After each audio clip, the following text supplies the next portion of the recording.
This is the final video to fix the AsIO sys driver blocked by Windows 10.11 error.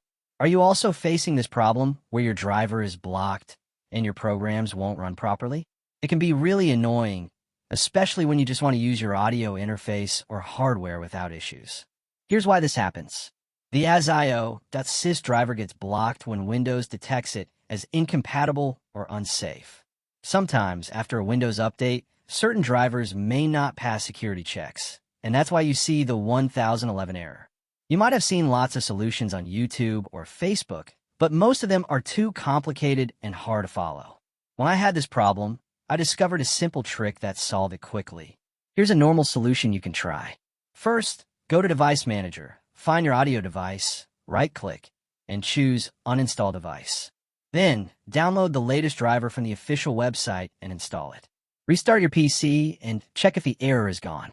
For many users, this fixes the problem immediately. If you wanted to make a full step-by-step tutorial showing every possible way to fix the AsIO sys driver blocked 1011 error, comment down below.